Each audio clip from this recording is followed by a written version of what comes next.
Before all the success I now have, I went through the greatest tragedy of my life. I am Mr. Jonathan Reeves. Over 2 decades ago, I lost a daughter, a baby girl, along with my late wife, after a car accident. Amid the confusion, our daughter was never found. I searched for her for so many years, but I failed. At that moment I, Mr. Reeves, pulled out an old photo from a dusty album, a picture of a smiling baby girl. I handed it to Mr. Ernest Smith and his wife. This was the last photo taken of my daughter before she disappeared. Until now, I still hope that she's alive, and that I'll find her someday. When Ernest's wife saw the photo, her face turned pale, and her voice seemed to vanish. Her hands trembled as she held the picture. "Ernie," she whispered to her husband, nearly breathless. This is the baby we found on the side of the road more than 20 years ago." Rain, their daughter, turned to her parents. "Mum, Dad, what are you saying?" "Hey there, this is your bestie, Mr. Hope, here again with a life-changing story." Inside the grand estate of Jonathan V. Reeves, a wealthy American businessman nearly in retirement, a small meeting was taking place. Despite being confined to a wheelchair and moving with difficulty, Jonathan remained calm and cheerful. He had entrusted the management of his household and some parts of his business to a team of loyal staff, many of whom had worked for him for over 20 years. Mr. Reeves owned well-known factories and hotels. His name had become synonymous with success ever since his youth. In fact, at just 28, he was once the youngest self-made millionaire in the country. Now, at 83, he was still one of the richest and most influential men in America. Jonathan had never remarried after the tragic death of his wife when he was 30. He had promised to love only one woman. In the decades that followed, he focused solely on building his company. Despite his wealth, Jonathan remained humble, which was why his employees remained loyal. Not only were they well compensated, but Mr. Reeves also made sure they faced no trouble in their work. If a problem arose, he would quickly address it. Every single member of his staff was carefully selected, skilled, honest, and trustworthy. Jonathan wanted people around him whom he could rely on without question. One of those people was Lenny, his longest-serving staff member, and now his right-hand man in the business. Lenny was known for his sharp business acumen and unshakable integrity. For instance, whenever large sums of money were left in the office, Lenny would make sure they were returned to Mr. Reeves without a cent missing. Another trusted aide was Mary, who had been in service since Jonathan's wife, Dorothy, was alive. Mary became Dorothy's personal assistant and, eventually, an indispensable member of the household.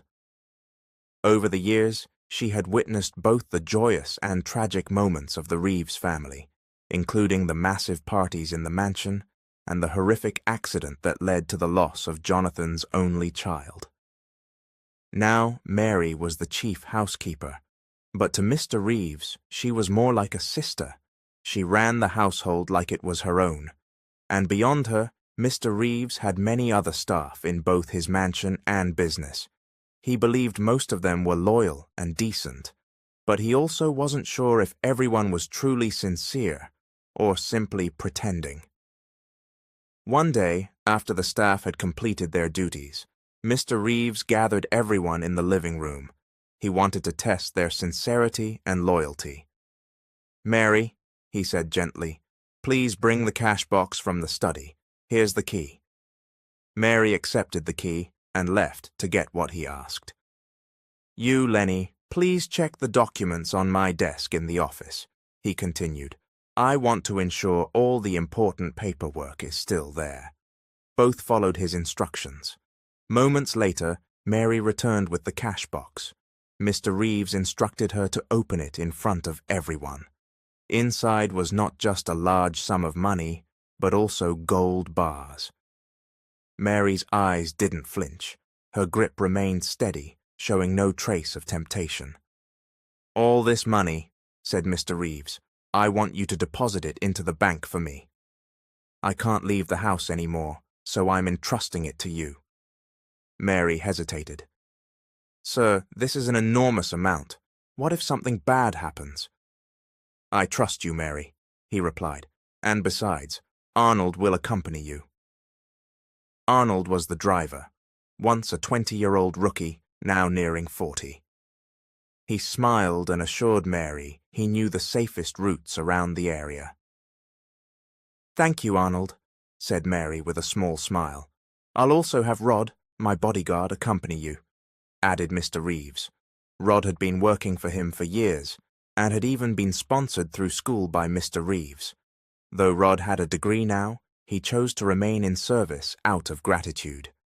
Mr. Reeves trusted Rod with his safety, but this task wasn't just about money, it was a loyalty test. If they returned the cash and gold untouched, they would be rewarded with something even greater. That's exactly what Lenny did with the documents from the desk. He organized them meticulously, counted each file, and reviewed every important paper before handing them back to Mr. Reeves.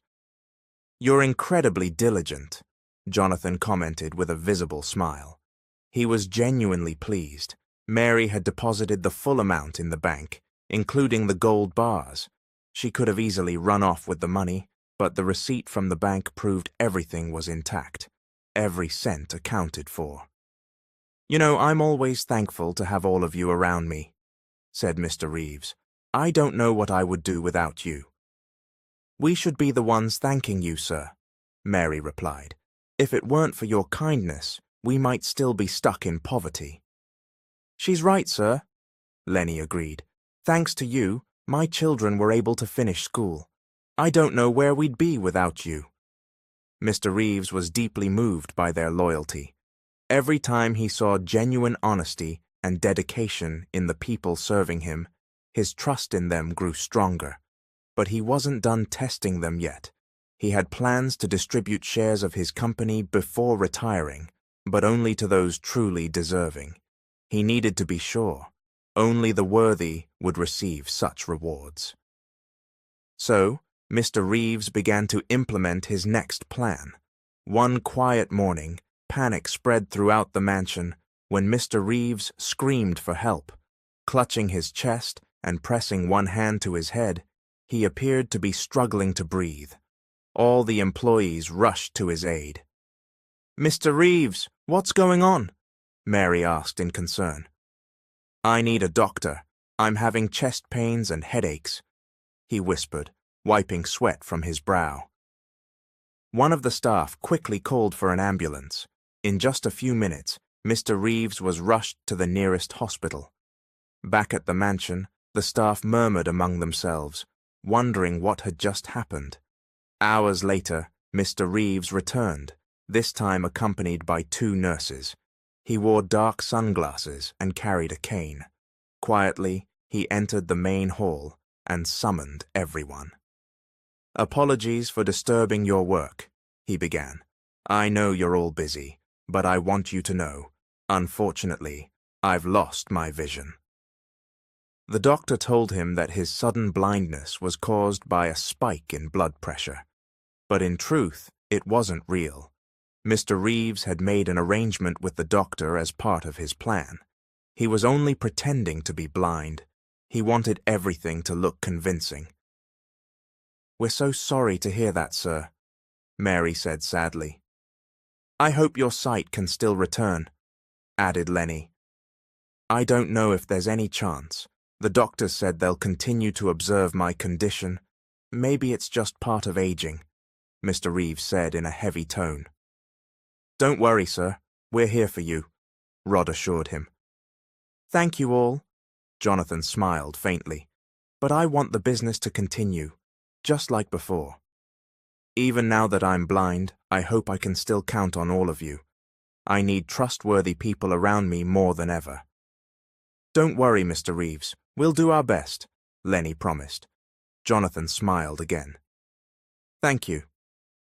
The next day, Mr. Reeves once again called his staff together and began delegating larger responsibilities to each of them, using his supposed blindness as justification.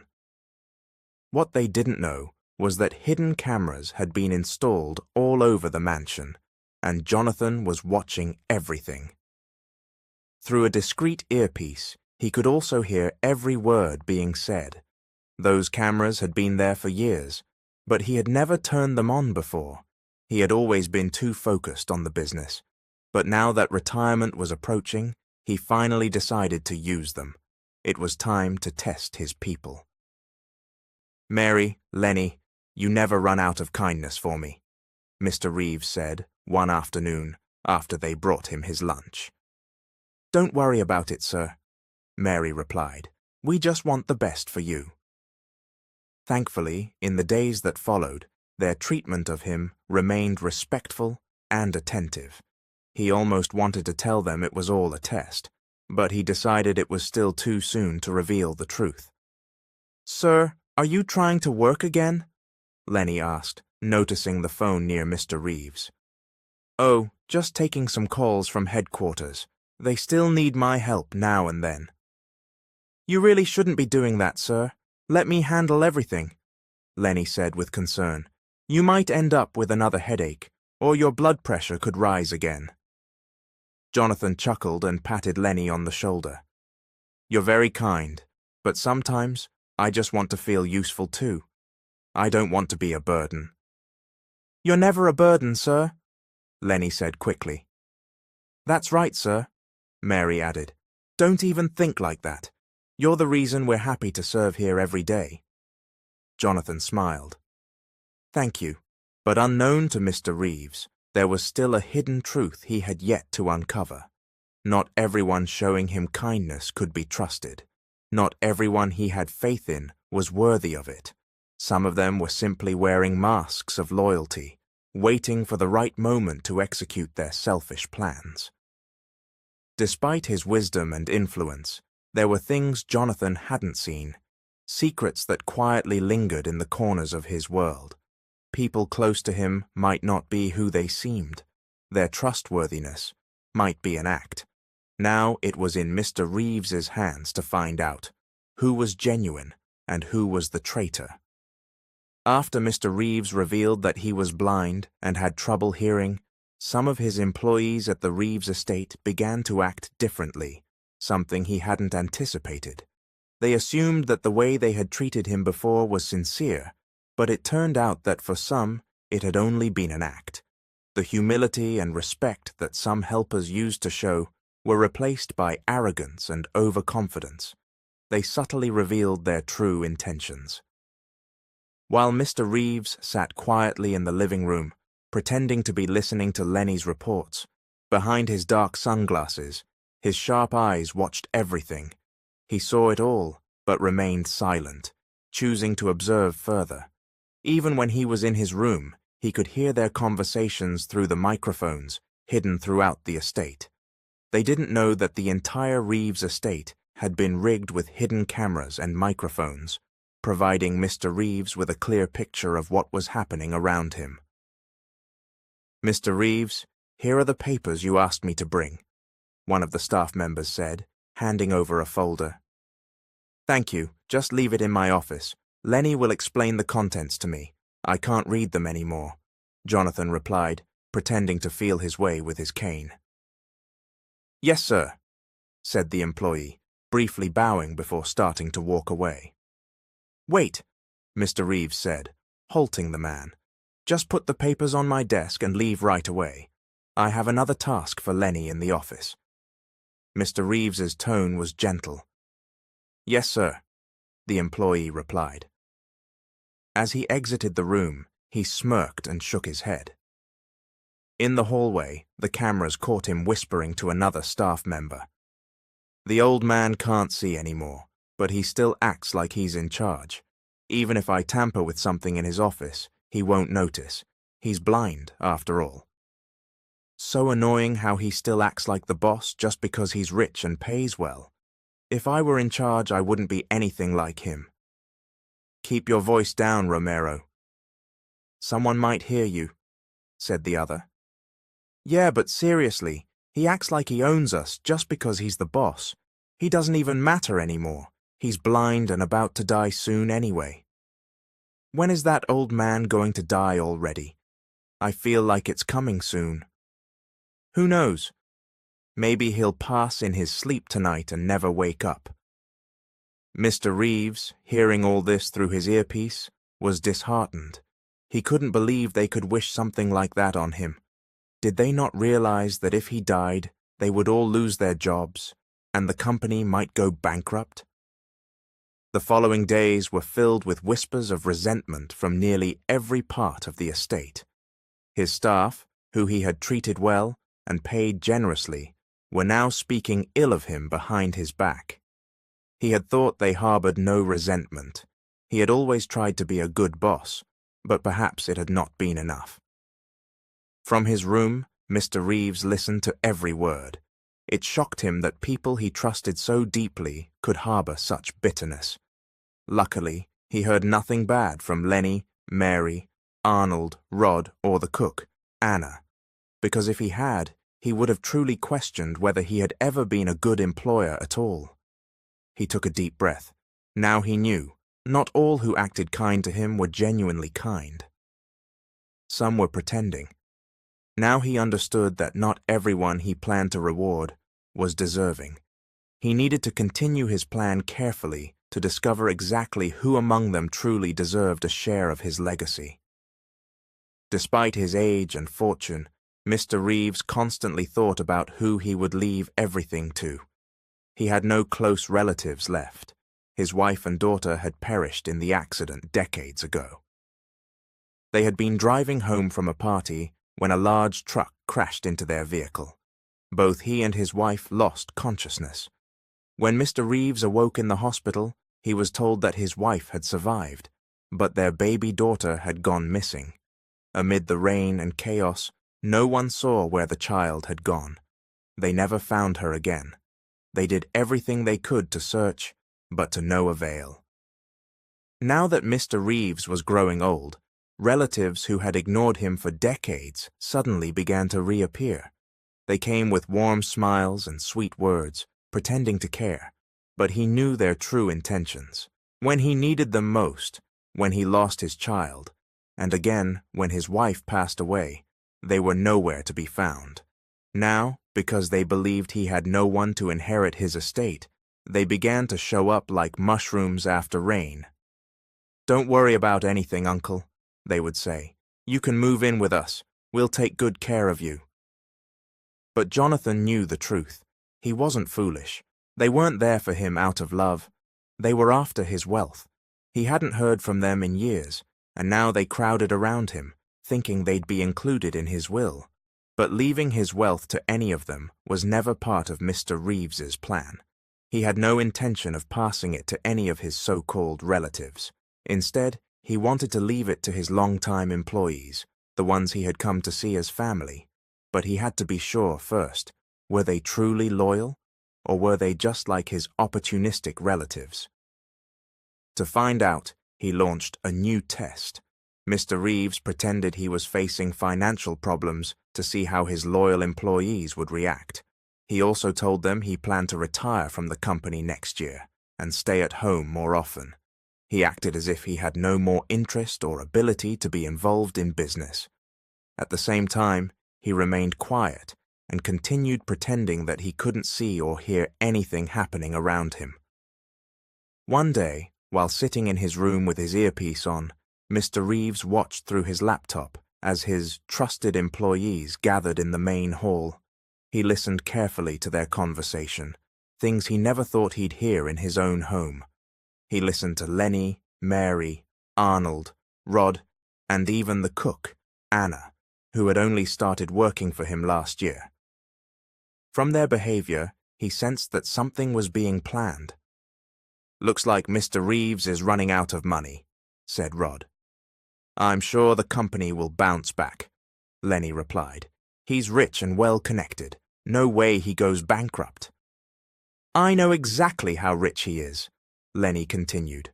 "I'm the most trusted among us.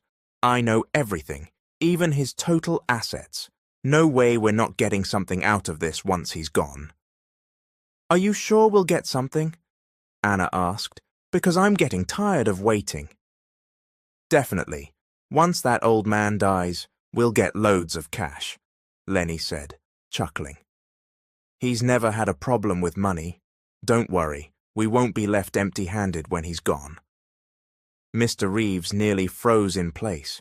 He never imagined he'd hear something like that from Lenny, his most trusted man, the one who knew all his secrets. When do we get his wealth? I'm tired of waiting. I want to roll in gold. I want to buy everything I want. I'm sick of being a servant, Rod added.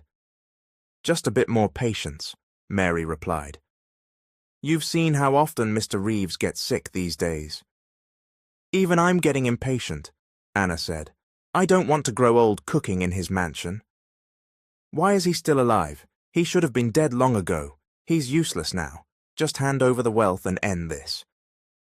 You're right, Arnold chimed in, and that's why we brought our whole families here, to make sure everything he owns ends up with us. That's the best part, said Mary confidently. Almost every member of our family is already inside the Reeves estate. Just a little more manipulation, and Jonathan Reeves will definitely leave everything to us. A cold wind blew as Mr. Reeves listened. The hairs on his arm stood up from everything he had just heard. He sat frozen, unable to believe that the very people he had trusted for so many years were plotting against him. He had treated Mary and her husband, Carl, almost like siblings. He had even pitied them when they said they couldn't have children due to Carl's condition. Mr. Reeves had allowed Carl to work as a gardener in the mansion, hoping the couple could save enough for old age. He provided them all employment benefits and treated them kindly. But now he had learned the truth. They had a child, after all.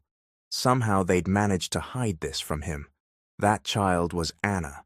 The rest of their relatives were also working inside the Reeves estate. They had succeeded in executing their plan, possibly because Mr. Reeves had been too preoccupied with his company after losing his wife. All his time had gone into work, leaving him blind to the people around him. But now, knowing what he did, he couldn't trust any of them, not with his wealth, not with anything. Instead of confronting them, he began planning more carefully, more tactically, to ensure they wouldn't get away with stealing his legacy. Before he could contact his lawyer, Attorney Jackson Marquez, Lenny came in and asked him not to overwork himself. Lenny even took his phone, pretending to worry about Mr. Reeves's health. It became clear to Jonathan that they were trying to limit his movements, to carry out their plan uninterrupted. Mr. Reeves complied, not because he trusted them anymore, but because he knew they might have more allies in the house. One wrong move, and his life could be in danger. He had to be cautious. Unfortunately, after that night, Mr. Reeves couldn't find another opportunity to speak with his lawyer. Lenny and the others were always watching him. Even when he asked to be left alone in his room, one of them would always stay behind to monitor him. They believed he was blind and clueless. Mr. Reeves stayed quiet. To them, it looked like his silence came from his blindness and the supposed downfall of his company. They didn't suspect that he was already crafting ways to protect himself and everything he had built. I think Mr. Reeves won't last much longer, said Lenny with a grin to his relatives. What makes you say that, Uncle? Anna asked. Don't you notice? He's losing himself more and more. He's weaker now. Have you been putting something in his food, Anna? Arnold asked suddenly. No, but actually I've stopped including his medications and vitamins in his meals to make him weaker. Do you think that's really what's causing it? Yes, I do. He needs those to stay healthy. Then I made the right choice not to prepare or serve them anymore, Anna said smugly. Still, be careful. He might get suspicious, warned Rod. What can he even do? He's blind and can barely hear, Anna replied, laughing harshly. In the following weeks, Mr. Reeves quietly continued observing. He watched as the people around him changed. Every time they thought he wasn't listening or watching, their true colors emerged. The estate had become a trap, a place filled with people he once considered family, but who now only fed his growing doubt. Some of the other helpers overheard Lenny and Mary's conversations in the living room, but no one dared to report them to Mr. Reeves.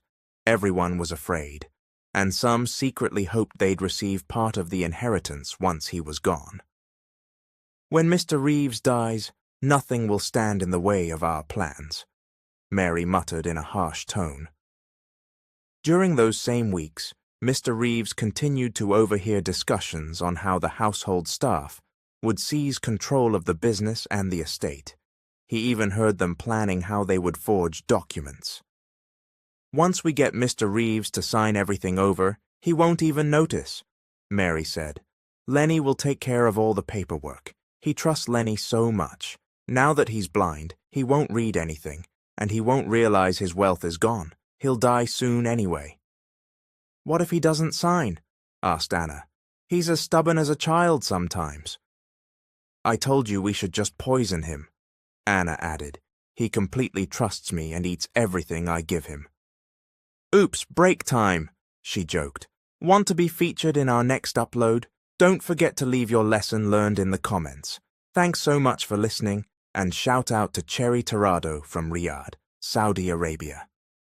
"We can't rush things, Anna," Arnold said seriously. "Mr. Reeves is too rich. If anything happens to him, people will investigate." "And who do you think they'll blame? Us. We're the ones living with him." "Arnold's right," Rod agreed. "We can't make reckless moves. We should wait and see if Mr. Reeves voluntarily leaves us some part of the company or his estate.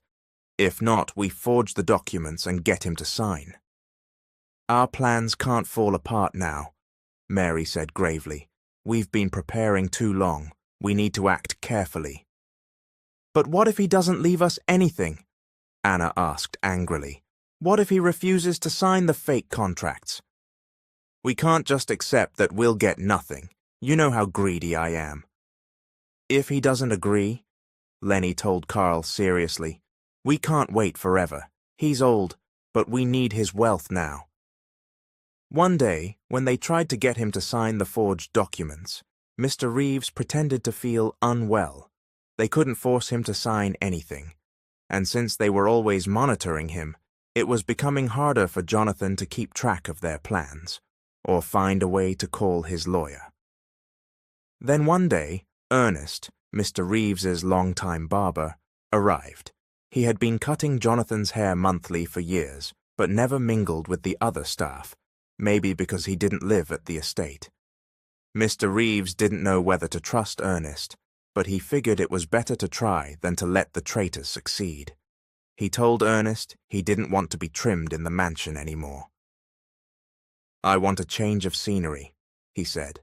"I need fresh air. I'm tired of being cooped up here. Do you still have your small barber shop, Ernest? Can you take me there?" "Are you sure, sir?" Ernest asked, surprised. It was the first time Mr. Reeves had made such a request. "Yes. Maybe fresh air will help me relax. Maybe even bring back my sight." Jonathan subtly glanced at Mary, who didn't seem to like the idea. Before Ernest could answer, Mary interrupted. "But sir, it's dangerous for you to leave. Please stay here in the mansion." "I need fresh air, Mary," Jonathan said firmly. "You know I've always hated being stuck here. Everything in this place reminds me of my late wife and missing daughter. Let me go with Ernest. I've known him for a long time. I'll be fine." Jonathan had planned everything in advance. Earlier, he asked Arnold to have one of the old cars repaired. When Ernest arrived, Jonathan ensured that Ernest would be the one to drive him, someone the schemers wouldn't suspect. "But sir," Mary protested, "why not let Arnold drive?" "He's out right now," Jonathan replied. "I sent him to get the old Mercedes fixed." "I can call him back. No need to bother him. Besides, Ernest said the mayor's driver is with him, right?" "Yes, sir," Ernest confirmed. "His name's Jeff. He's a good driver and a good kid. He usually gets his hair cut at my shop, and since it's his day off, he's with me now. I'm sure he wouldn't mind driving you." While Ernest explained, Mary gave him a sharp look, which only deepened his suspicion that something was indeed wrong inside the estate. Unable to protest further, Mary reluctantly allowed Mr. Reeves to leave with Ernest and Jeff, who took the wheel of the luxury car. But as soon as they drove off, Mary made a phone call, informing someone of Mr. Reeves's departure, and expressing her concern that he was starting to behave unusually. Meanwhile, as Jeff drove toward the barber shop, Mr. Reeves sat silently in the back seat. After a few minutes, he finally spoke. "Jeff, you must be wondering why I'm acting this way today." Jeff glanced at him cautiously. "Not really, Mr. Reeves, but yes, I've noticed you're quieter than usual." Jonathan chuckled faintly. "There's a reason, and I think it's time you both knew." He removed his dark sunglasses and looked Jeff in the eyes. "I'm not blind." Jeffrey was visibly shocked, as was Ernest. "What?" Ernest exclaimed. "But how?" "It was all an act," Mr. Reeves said calmly. "I did it to test the people around me. I needed to know who was truly loyal, and who was only here for my money." The two men listened silently as Mr. Reeves continued. "Over the past few weeks, I've seen who's pretending, and who genuinely cares. I've seen the real character of most of the people in the mansion." "What do you mean, sir?" Ernest asked, still processing everything. "All of them, almost every one of them, are plotting against me," Mr. Reeves replied. "They want to take everything I've worked for. If they can't do it through trickery, they'll kill me." Ernest fell quiet, as if lost in thought. "That explains why Mary gave me that look earlier when I agreed to take you to my barber shop," Ernest muttered. "She looked at me like I had done something wrong. It must be because she's hiding something." "Exactly," said Mr. Reeves. "That's why I needed to get out of the house. They're watching me like hawks, thinking I'm blind and unaware of everything. But I see it all. I hear it all. I just haven't been able to call my lawyer or tell anyone, until now." "It's a good thing you managed to get out, sir," Jeffrey added. "We can ask the authorities for help. I noticed earlier that some of your guards seemed armed, and they were giving me strange looks." "They're all in on it," Mr. Reeves said. "I don't know who to trust anymore. They all want my estate." "You were right to be suspicious of their behavior," Ernest said. "I noticed something wasn't right too, but I didn't want to say anything in case I was wrong." "Well, now we know for sure," said Mr. Reeves. "They've been planning this for a long time. After everything I've done for them, I thought they'd be loyal." Jeffrey handed over his phone. "Here, sir. Use mine." "Thank you, son. I need to call my lawyer. This has gone far enough. They need to be arrested before it's too late." Jonathan used the phone to call Attorney Velasquez. Fortunately, he remembered the number by heart, and even though it was an unknown number, the lawyer picked up. "Mr. Reeves?" the lawyer said, surprised. "Is something wrong? Why are you calling from another number?" "I need your help, attorney. Something's happening in my house. The staff have plotted something terrible. I need you to alert the police immediately. I'm only calling now because I finally managed to leave the mansion." "I understand, Mr. Reeves. I'll contact the police right away," the lawyer said, voice full of urgency. While still on the phone with the lawyer, the car suddenly came to a halt. Jeffrey looked ahead and saw a van blocking their path. Before they could react, the van doors opened and 3 armed men stepped out, former staff members of Mr. Reeves, people well known around the mansion. "Stop right there! Don't move!" one of them shouted, aiming his gun. "What's the meaning of this?" Mr. Reeves asked sternly, trying to stay composed despite the danger. The leader of the group, Carl, Mary's husband, approached. "Sorry, Mr. Reeves," he said coldly, "but we won't let all those years of working in the mansion go to waste." "Traitor!" Ernest shouted, but Arnold immediately pointed a gun at him. "Quiet, old man. Don't make this worse," Arnold warned. Mr. Reeves, Geoffrey, and Ernest were forced out of the car and into the van. "We're going back to the mansion," Carl said, "and this time no one will interfere with our plans." As they drove back, Geoffrey and Ernest exchanged looks. They were clearly trying to come up with a plan. Mr. Reeves sat in silence, his eyes blazing with fury. "You've made a terrible mistake, Carl," he said. "You don't know what I'm capable of." "Oh, we know exactly what you can do," Carl sneered. "But we don't care. Before the police arrive, we'll already have everything we need from you. If we have to take you hostage to get your wealth, so be it. We've endured enough under your roof." Mr. Reeves could barely believe what he was hearing from people he had once trusted. "I never imagined you could do this to me," he said, with deep pain. "We never imagined you'd be so clever," Rodolfo added mockingly. "Pretending to be blind? That was smart, but not smart enough." When they reached the mansion, the three were brought into the main hall. They didn't fight back. After all, the assailants were armed. One wrong move could mean death. Mr. Reeves sat on the couch, tightly guarded. Ernest and Geoffrey were on the floor, dragged along for simply being with him. Around them stood the same people Mr. Reeves had trusted, now brandishing weapons, their faces filled with greed and betrayal. In the thick silence, the pain and disappointment in Mr. Reeves's eyes were unmistakable.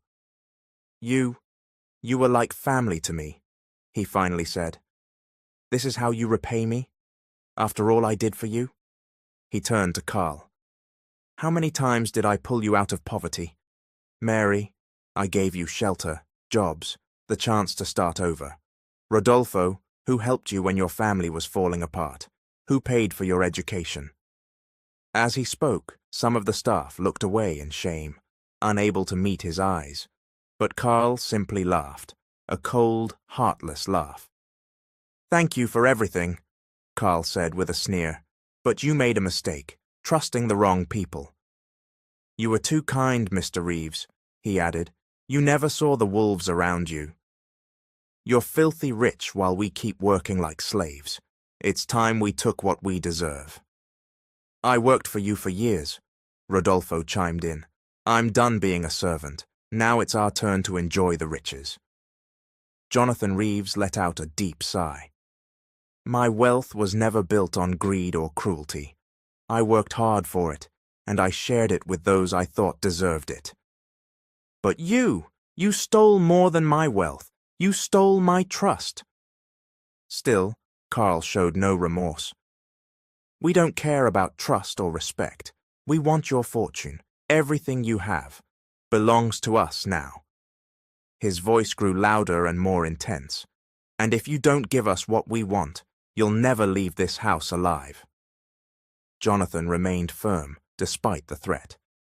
"You'll never understand the true value of wealth," he replied. "It's not money or property, it's trust, respect, and dignity, but you're blinded by greed. Remember this, evil never wins."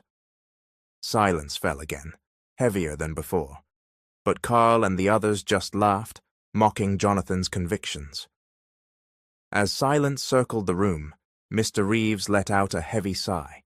He looked straight at Lenny, his former right hand, and then at the rest of the staff, now surrounding him like predators. "What a waste," he said slowly, bitterness in every word. "I was planning to leave the company to all of you, especially you, Lenny. You were my most trusted. Of everyone who worked for me, I considered you the closest. I have no family to leave my legacy to," Mr. Reeves continued. "And I thought, who better to inherit everything than the people who helped me build it? But look what you've done." Lenny and Carl exchanged glances. Some staff hesitated, but the greed in their eyes was still there, overpowering any flicker of guilt. "But instead," Mr. Reeves said, his voice rising, "you betrayed me.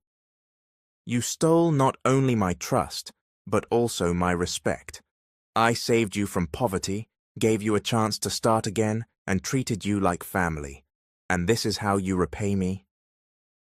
The air in the room grew heavy. Lenny, standing beside Carl, furrowed his brow. There was a flicker of regret on his face, but it didn't last long. "What a pity, Mr. Reeves," Carl replied coldly. "If only you'd done that sooner, we wouldn't be in this situation." "But honestly, you were never really family to us.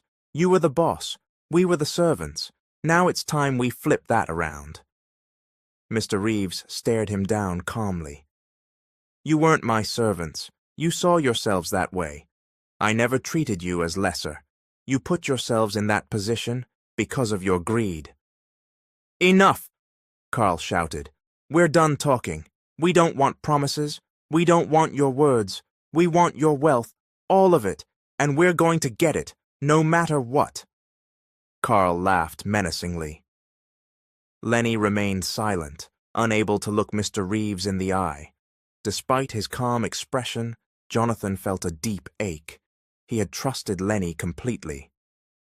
"Your greed will destroy you," Mr. Reeves warned.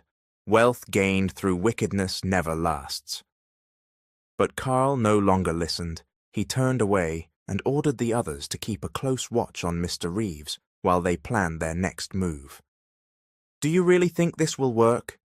Mr. Reeves asked Lenny, who still said nothing. "We don't care what you think," Rodolfo snapped. "All that matters is we get what we want." As the accusations flew, Jeffrey slowly moved beside Ernest. He was waiting, watching, for the perfect moment to execute their plan. "You can't stop this," Rodolfo growled, pointing a gun at Mr. Reeves. "To make things quicker, we're going to finish this right now." Then suddenly, Jeffrey sprang into action. He lunged at one of the guards and knocked the gun from his hands, quickly tossing it to Ernest. Despite his age, Ernest moved fast, pointing the weapon at another attacker. Chaos erupted inside the mansion. Carl, who had been in the kitchen, ran out and began shooting at Jeffrey, but the young man dodged and punched another accomplice. Ernest, gaining confidence, shoved a heavy table into another staff member. "You won't succeed with your evil plans," Jeffrey shouted as he fought. Mr. Reeves, though unarmed, used his cane to strike Carl's knee, knocking him to the ground. Carl cursed loudly. Mary and her daughter Anna tried to rush in to help Carl, but it was too late. In the heat of the scuffle, the police arrived, responding to Attorney Velasquez's call. They surrounded the mansion, some bursting through the doors to take control. "Nobody move! Hands up!" the officers shouted, guns aimed at the staff involved in the conspiracy. "What do we do, Dad?" Anna asked Carl, tears in her eyes. "There are so many of them. We're done." "I thought our lives would change once we got Mr. Reeves's fortune, but now it looks like I'm going to grow old behind bars," she cried. They had no more options. The police arrested the staff who had plotted against Mr. Reeves, including the driver and everyone else involved. "I trusted you, Mary," Mr. Reeves said, his voice filled with disappointment as she stood handcuffed, struggling not to cry. "I never thought you were capable of this." "You know," he continued, "this was all just a test.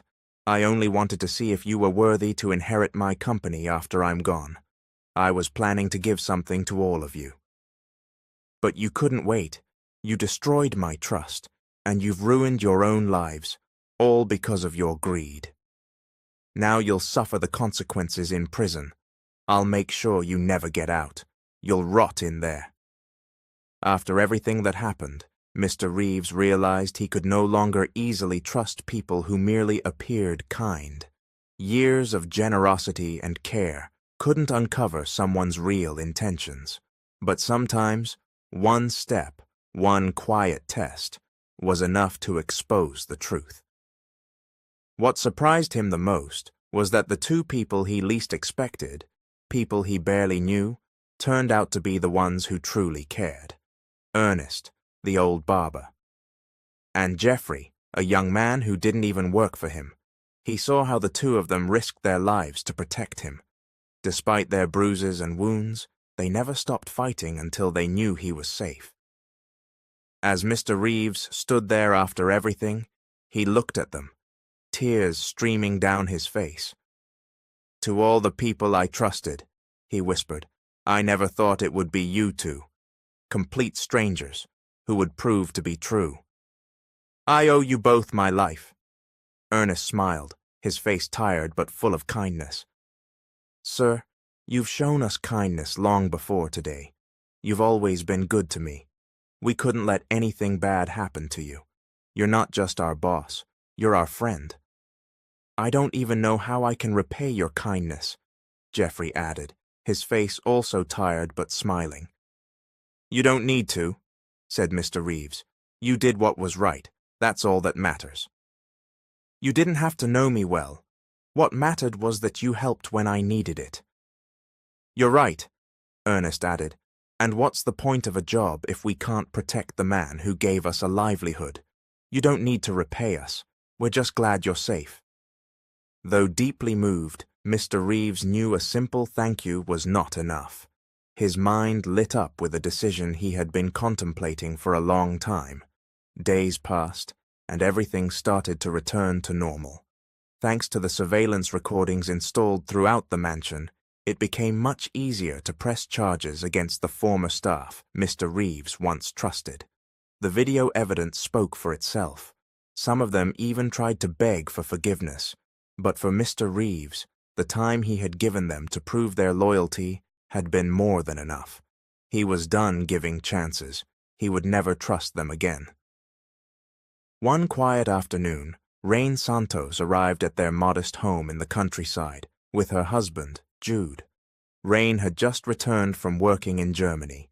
She had spent more than 2 years abroad, working non-stop to pay off her family's debts. Finally, she was back to be with the parents she dearly missed. She had waited so long for this vacation. She missed everything, the place where she grew up, and most of all, her parents. As soon as she stepped into their humble home, she was welcomed with wide smiles and tight hugs from her father, Ernest, and her mother. "Daughter, you're finally here," Ernest said, tears forming in his eyes as he embraced her tightly. His hands were rough, worn from his work as a barber, but to Rain they carried warmth and love. Soon, her mother rushed out from the house. "Rain, you've lost weight. Were you eating well over there?" she asked, her face filled with concern, though her eyes sparkled with joy. She kissed and hugged Rain tightly, like she never wanted to let her go. In that moment, all the fatigue Rain carried from working abroad seemed to vanish. That kiss and hug from her parents erased all the loneliness she had endured while away. "I missed you both so much," Rain said, wiping her tears. "I waited so long for this day." "We missed you too, sweetheart," her mother replied. "The house was so quiet without you, but we knew all your sacrifices were for our family." "Your dad and I cooked your favorite dishes. Come in, let's eat," she added. The three of them walked back into the house. Despite its simplicity, it was filled with warmth, love, and happiness. It was the same home where Rain grew up. Every corner carried a joyful memory. At the dining table, her mom served her favorites: chicken adobo, sinigang, and rice cakes cooked in coconut milk. While eating, Rain began talking about her plans. "I want to save more so I can give you both a more comfortable life," she said. "Dad, you shouldn't be working anymore. You should be resting." Ernest smiled. "What matters is that you're here. Your mom and I are doing just fine. Wealth and dreams will come in time. But the moments we spend together, we can't get those back." The next day, Rain heard something from their neighbors. They spoke of how her father had saved a rich old man's life, along with a young man named Jeffrey. Rain couldn't help but feel incredibly proud. She told her father how proud she was of him, and while they were in the middle of their conversation, a luxury car stopped in front of their house. A well-dressed man stepped out, carrying 2 envelopes. "Good afternoon," he greeted politely. I'm Attorney Vasquez, Mr. Jonathan Reeves's lawyer. I'm here to personally deliver an invitation from him." He handed the envelope to Ernest. Rain and her parents exchanged glances. Ernest opened the envelope and read the contents. It was an invitation from Mr. Reeves, asking them to visit the mansion for a special dinner as a gesture of gratitude. "This wasn't necessary," Ernest said humbly. But the lawyer smiled. "Mr. Reeves insists. He specifically asked to express his deepest thanks." "In that case, you can expect us," Ernest replied. As he and the lawyer locked eyes, Rain noticed a strange warmth in her cheeks. The lawyer smiled at her and nodded.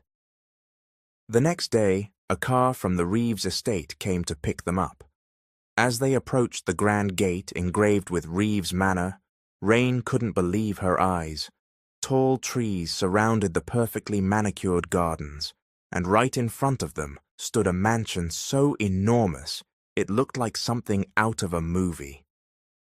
"This place is incredible," Rain whispered to herself. "Like royalty lives here." Even though Ernest had been Mr. Reeves's barber for many years, it was his first time visiting the mansion. They were greeted by the new staff, all of whom bowed respectfully and escorted them to the kitchen, where Mr. Reeves was waiting, visibly delighted to see them. Geoffrey and his parents were also there, and smiled warmly upon seeing Rain. Ernest introduced Rain to Mr. Reeves, but Rain couldn't explain what she felt when she saw him. It was as though a deep, unexplainable connection pulled her toward him. She chose to ignore the strange feeling and simply focused on enjoying the moment with her parents. Rain smiled as she watched her father sit there, a bit uneasy with the attention. She couldn't believe that her simple father, who used to walk to work under the scorching sun, was now being honored in a place this grand. "Dad, they really respect you here," she whispered. "I had no idea you made this kind of sacrifice for others. I'm so proud that you're my father." Ernest smiled back. "I didn't do it for recognition. I just did what was right." "You're amazing, Dad. You're like a hero," she said playfully. "Oh, you," her mom said with a chuckle. "He is a hero, though."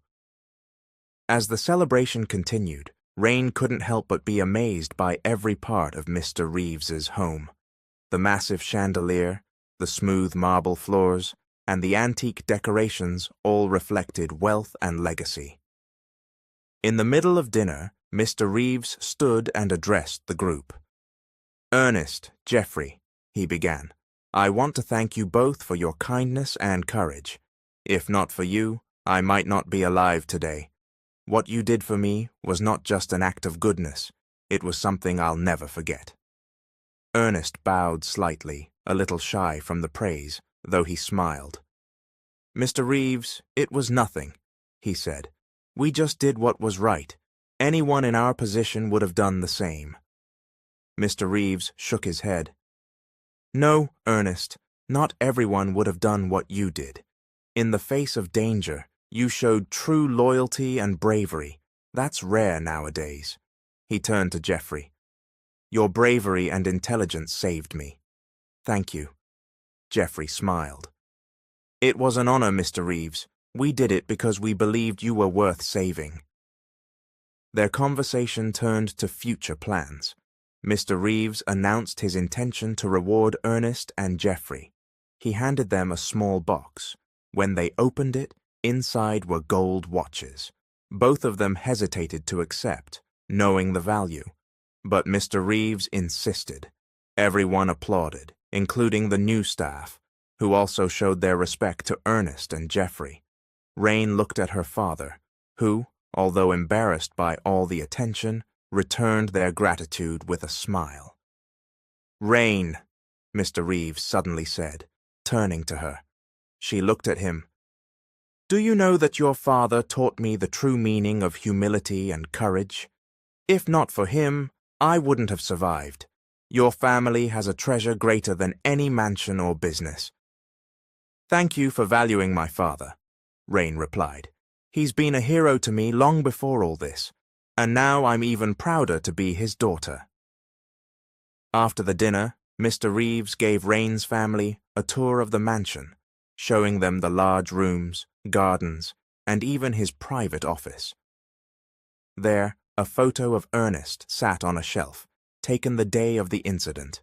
Before they left, Mr. Reeves handed them another envelope, but Ernest declined. "Mr. Reeves, I didn't do any of this for a reward. All I ask is that you continue being the good man you are."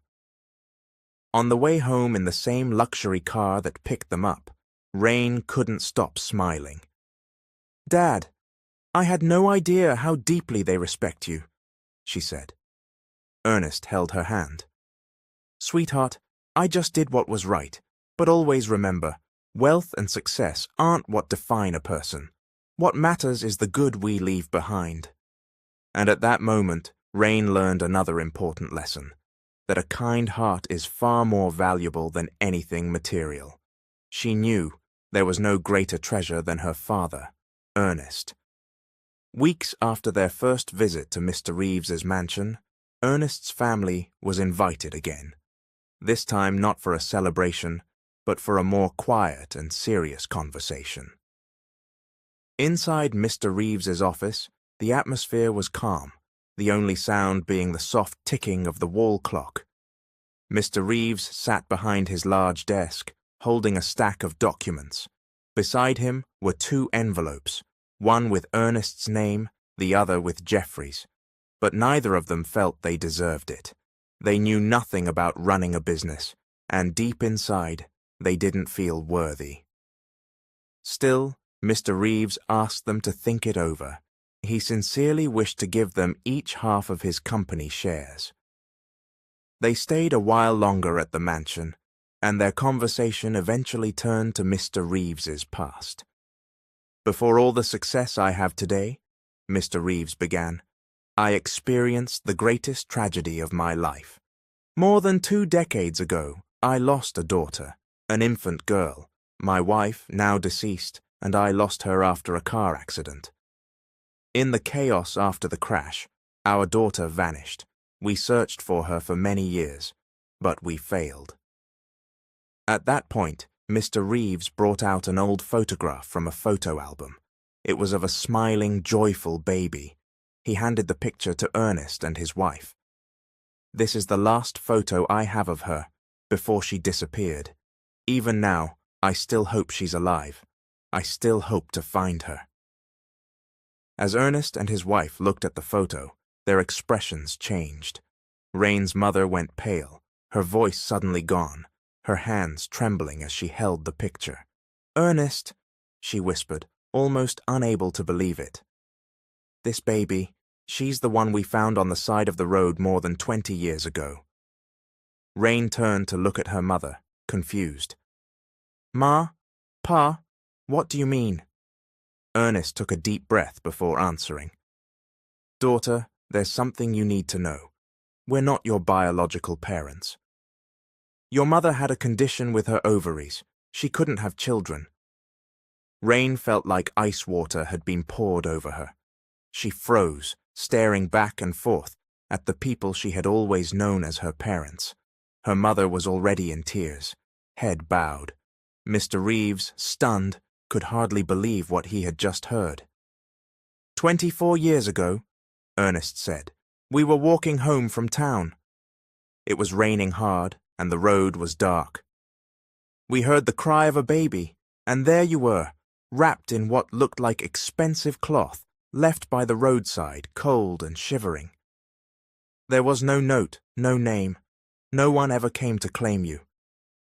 We took you home, kept you warm, fed you, and from that day on, we raised you as our own." As they spoke, Mr. Reeves sat in silence, his tears falling. "That was the same night my daughter disappeared, the night that changed everything. I had no idea she'd end up in the care of such kind people. No words can express how grateful I am." Rain clutched the hands of the people who raised her. "Mum, Dad, I love you so much. I don't know what I would do if you weren't the ones who raised me." Mr. Reeves wiped his tears. I love you too, Rain, and if it's true you're my daughter, it means everything to me that I've found you again. But, Rain turned to her adoptive parents, you'll always be my family. You loved me and raised me. Nothing will change that. Ernest approached and held her hand. We love you, daughter. No matter what happens, you're still ours. Mr. Reeves looked at Ernest. I don't know how to thank you for the kindness you've shown to me, and to my daughter. I never imagined that the man who saved my life was the same one who raised my child. They were all still overwhelmed by the discovery, but there was joy too. Mr. Reeves had finally found the daughter he had been searching for all these years. Once they had calmed down, Mr. Reeves spoke again. May I ask, can you tell me everything about how you found her? I want to know every detail. It's a part of my life that's been missing for so long. Ernest nodded. That night, as I said, we were walking home. It was raining hard. We heard a baby crying. She was lying by the roadside, soaked and freezing. No one else was around. We had no idea where she came from. We didn't look for her parents. We were afraid someone might take her from us. We had always wanted a child. We brought her home, warmed her up, fed her. From that day forward, she became our daughter. As Mr. Reeves listened, tears streamed down his cheeks. That was the night I lost everything, but I had no idea that in losing her, she ended up in the hands of people so good and kind. There's no way I could ever repay you, Mom, Dad. I love you. I don't know what I would have done without you. You raised me to be the person I am. Nothing will ever change that. Mr. Reeves quietly wiped his tears. If it's true, if you're my daughter, it means everything to me. I've spent so many years hoping to see you again. But I understand, he continued, that your real family, your chosen family, is the one that raised you. Rain nodded tearfully. You'll always be a part of me. I want to get to know you too. I want to be part of your life, but I'll never leave the people who raised me. They are my family. Ernest stepped forward and gently took her hand. We love you, Anak. You'll always be our daughter. Nothing will change that. Mr. Reeves looked at Ernest again. I don't know how to thank you. You didn't just save me. You raised my child. You gave her love, protection, and values. You've done what I couldn't do. Though the truth overwhelmed them all, there was also peace. Finally, after so many years, the missing piece of Mr. Reeves's heart had returned. After a while, he said gently, To be absolutely certain, I've arranged for a DNA test. I just want to be sure. They all agreed, and when the results came back, the truth was confirmed. Rain was indeed Mr. Reeves's long-lost daughter. Rain felt immense joy that even though her real parents were not the ones who raised her, she had been loved as if she had been their own. She was happy to have met her biological father at last, a man who had been searching for her all his life. She allowed Mr. Reeves to make up for the time they lost. She wanted to learn more about her roots, her beginnings, and so Mr. Reeves invited her and her parents to explore more of the mansion. He wanted her to know where she came from. They entered a room filled with old photographs and memories, pictures of Mr. Reeves as a child, with his wife, and of the baby girl they lost. Look at this, Mr. Reeves said, holding up a worn picture. This was your favorite toy before you disappeared. I kept it all these years. Rain remained quiet, observing the room. In her heart, she felt a deep connection to everything around her. Dad, Mr. Reeves, she said gently, for now, I want to stay where I am, with the parents who raised me. But I also want to get to know you. I want to be part of your life, but I'm not leaving my family behind. Ernest and Mr. Reeves exchanged glances and nodded together. You decide what's best for you, Anak, Ernest said, Whatever you choose, we're here for you." "What matters most to me," said Mr. Reeves, "is that you know I'm here.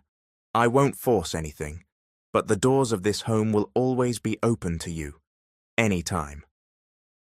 From that day forward, Rain maintained an open and loving relationship with Mr. Reeves, but her loyalty to the parents who raised her never wavered. She continued to dream of success, not just for them, but now also for the father she had only just met. And in the end, one thing became undeniably clear. It wasn't blood, nor wealth, that defined family. It was love, sacrifice, and the unseen bond that fate wove between souls. And maybe, just maybe, the person drawn to her true identity was also the one destined to be with her, because before she even realized it, she had begun to fall in love with the kind-hearted lawyer, Vasquez Velasquez. As for Jeffrey, his life was also beginning to flourish, thanks to his courage and his goodness. The end. Drop me a comment below if you really enjoyed the story. Mr. Name is Mr. Hope. I'll see you in the next story.